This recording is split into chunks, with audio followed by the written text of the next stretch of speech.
محمد بن زکریای رازی کاشف الکل در حدود 1000 سال پیش در شهر ری جوانی میزیست که بعدها به نام رازی شهرت پیدا کرد. وی بسیار کنجکاو و دقیقی بود و به کسب علم شوق فراوان داشت. ریاضیات و نجوم و بیشتر علوم زمان خود را در اوان جوانی فرا گرفت. چون در آن زمان دانشمندان به کیمیاگری می‌پرداختند، وی نیز به این کار علاقه بسیار پیدا کرد.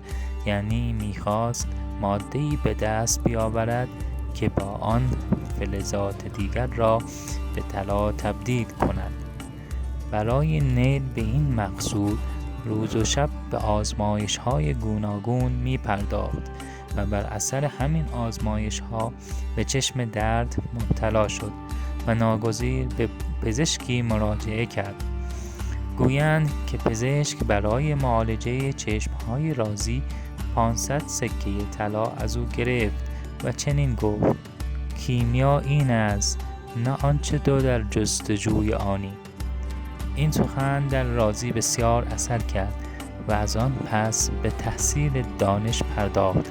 در آن زمان بغداد مرکز علم بود. رازی به آنجا رفت و مدتها عمر خود را صرف تحصیل پزشکی کرد و شهرت فراوان یافت و به وطن خود بازگشت. رازی در شهر ری بیمارستانی تأسیس کرد و در آنجا به درمان بیماران و تدریس دانش پزشکی پرداخت. چون رازی بزرگترین پزشک زمان خود شناخته شده بود، بسیاری از امیران او را به دربار خود برای مداوای بیماران دعوت می‌کردند. رازی گذشته از مداوای بیماران و اداره بیمارستان‌ها در حدود 250 کتاب نیز نوشته است. بیشتر این کتاب‌ها مربوط به دانش پزشکی است. معروف‌ترین آنها حاوی نام دارد. کتاب‌های مهم رازی به زبان‌های خارجی ترجمه شده است و سالها استادان بزرگ در دانشگاه‌های مشهور جهان این کتاب‌ها را تدریس می‌کردند. الکل که امروزه موارد استعمال فراوانی در صنعت و پزشکی دارد، از کشفیات این دانشمند بزرگ است. این پزشک و دانشمند و کاشف عالی مقام که از مفاخر بزرگ کشور ایران است، در اواخر عمر خود به چشم درد سختی مبتلا گشت و عاقبت نابینا شد و در شهر ری، همانجا که به دنیا آمده بود، درگذشت.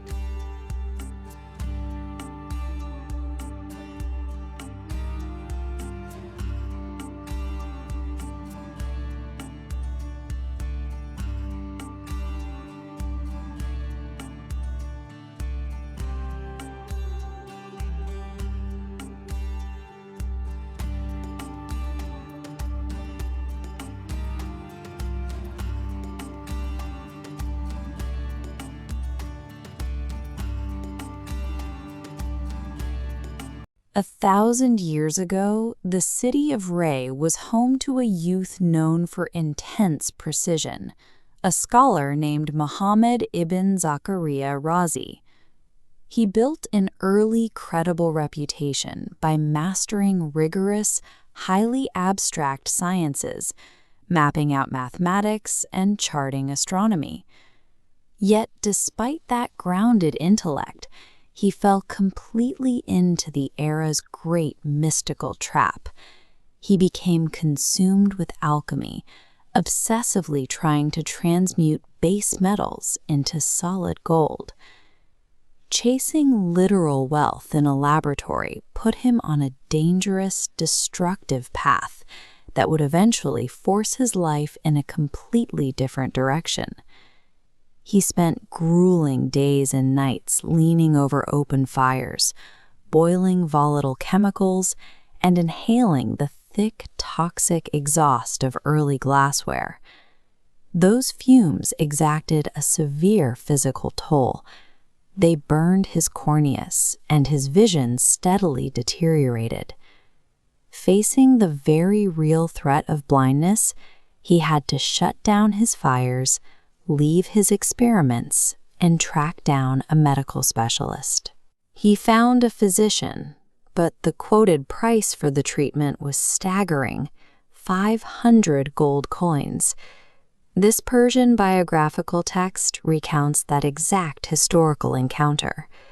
When Rhazi handed over the fee, the doctor told him, "Alchemy is this, not what you are searching for." That exorbitant medical bill shattered his worldview. He realized the true power to generate wealth didn't lie in manufacturing metal, but in possessing the knowledge to heal the human body. From that day forward, he dropped literal alchemy entirely. He packed up and moved to Baghdad, which stood as the undisputed global epicenter of science and medicine at the time.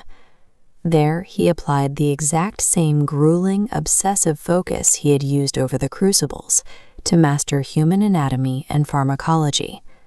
The relentless drive never vanished. It was simply redirected from a selfish pursuit of gold toward an altruistic dedication to medicine.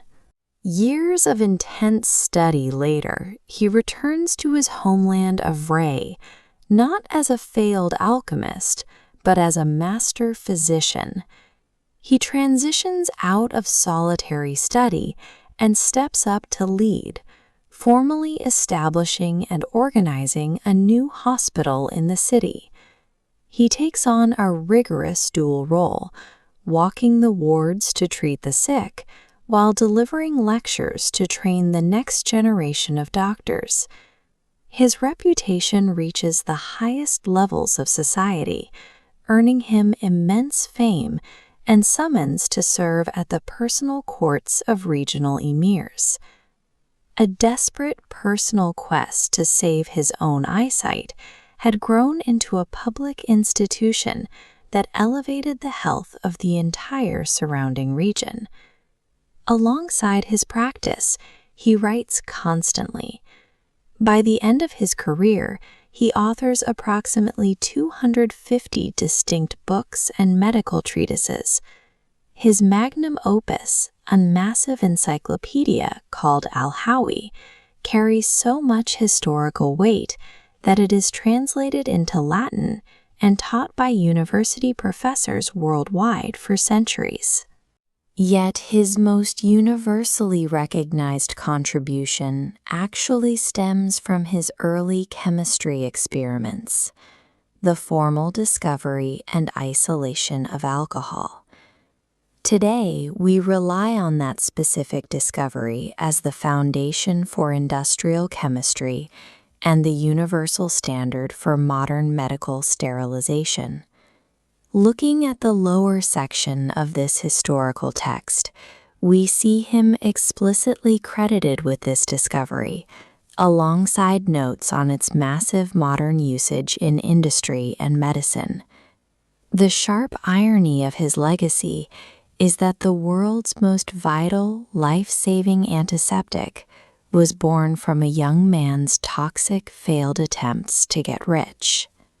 But the physical reality of those early days in the laboratory eventually demands a final toll. In his old age, the severe chemical damage to his corneas returns. The master physician who diagnosed thousands of patients and wrote the definitive textbook on healing succumbs to total blindness. He spends his final days and passes away in Rey, the exact city where his intellectual journey started.